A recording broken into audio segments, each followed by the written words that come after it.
النهاردة مش ترند عادي، ده ترند غضب شعبي. هنتكلم عن حاجة كل بيت في مصر حاسس بيها ومخنوق. آلاف التعليقات، شكاوي، هاشتاجات، هجوم كبير على شركة وي.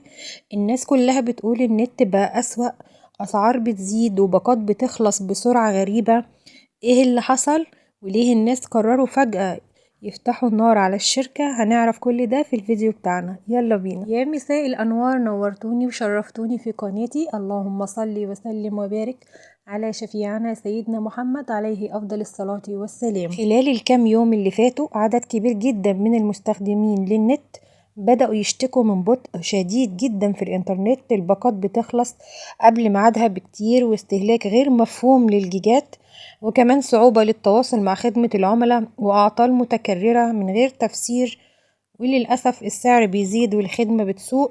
والكلام ده على فكرة مش من النهاردة ولا من امبارح ولا أول، ده بقاله سنين. وده اللي خلى هاشتاجات زي مقاطعة وي أو وي بتسرقنا بيتصدر فيسبوك وتويتر. والغضب كان واضح جدا إن الموضوع مش حالة فردية، ده عدد ضخم من الناس عندهم نفس المشكلة. واللي زود الغضب أكتر مش بس إن الأسعار ولعت ومش بس ضعف الخدمة، لكن إحساس الناس إن مفيش بديل حقيقي ومفيش رقابة ومفيش رد واضح. وده اللي خلى الموضوع يتحول من شكوى لخدمة سيئة إلى حملة غضب جماعي. طب ليه الموضوع خد حجم ترند كبير؟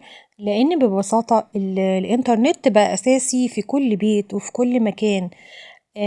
شغل، مذاكرة، امتحانات، محتوى، تواصل بين الناس وبعضها، حياة. مين مننا دلوقتي يقدر يستغنى عن الإنترنت؟ تقريبا لو النت وقف حياتنا هتقف معاه. فلما الخدمة تبقى سيئة بالشكل ده الموضوع يبقى مؤثر على الحياة اليومية للناس كلها. في ناس دلوقتي بتشحن الباقة مرتين أو 3 في الشهر، وده أمر غير منطقي ولا يتناسب حتى مع الدخل أو أصحاب الدخل المحدود، وخاصة في ظل ارتفاع أسعار كل حاجة. ده غير كمان الاستياء من الإلزام بسداد اشتراك الخط الأرضي اللي تقريبا ملوش لازمة، والخط الأرضي ده شرط أساسي لاستمرار خدمة الإنترنت. فدلوقتي كل التعليقات بقت شبه بعضها، مش 1 ولا 2 ولا 3، دول ألافات. أعطال متكررة، باقات كانت الأول بتقعد شهر دلوقتي ما بتكملش أصلا 10 أيام، ومحاولات للتواصل مع خدمة العملاء كأنك بتكلم نفسك، استهلاك جيجات بشكل غريب ومش مفهوم. ده غير انه بقى أبطأ من أي وقت فات. في ناس كمان بتقول بندفع أكتر بناخد خدمة أقل.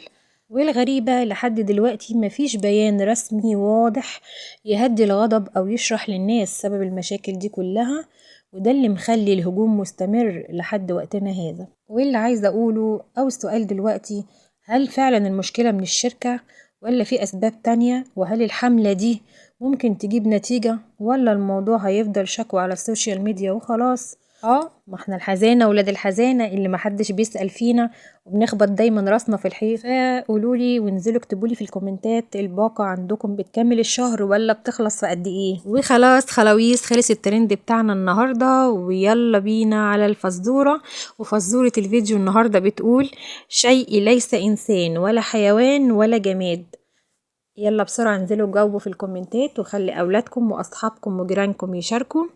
وما تنسوش اللايك الجميل وشير على قد ما تقدروا. اللي لسه ما اشتركش في القناة ينزل بسرعة ويشترك ويفعل زر الجرس علشان يوصل له كل الفيديوهات. باي باي.